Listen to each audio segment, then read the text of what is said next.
This is Inside Indiana Business Radio on demand for Wednesday, October 16th, 2024. I'm Gary Dick. A Purdue University-led team will receive $21 million over 4 years from the Bloomington-based Applied Research Institute to advance artificial intelligence hardware.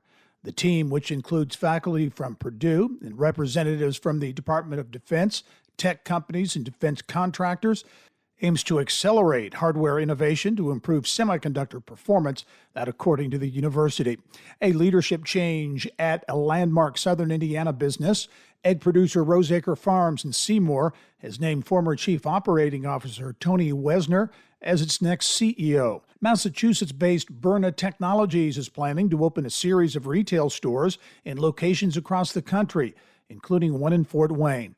The personal defense technology company currently has a manufacturing operation in the city and announced plans to expand that facility earlier this year. Driven to Save Lives shares the story of 4 Indiana families who have been impacted by organ donation, including racer Brian Clausen.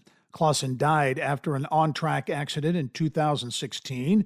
At the hospital, his family learned he had signed up as an organ donor. He saved 5 lives through organ donation and helped dozens of others through tissue donation.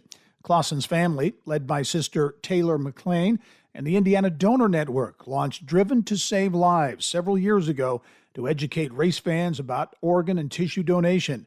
McLean says more than 8,000 people have signed up to be a donor through the program. When we left the hospital and said our final goodbyes to Brian, the last thing I said to him was that I wanted to make him proud. And I live every day trying to do that. Driven to Save Lives debuted at the 2024 Heartland International Film Festival last week and is now available to stream through October 20. From the state's #1 source for Indiana business news, you're listening to Inside Indiana Business Radio.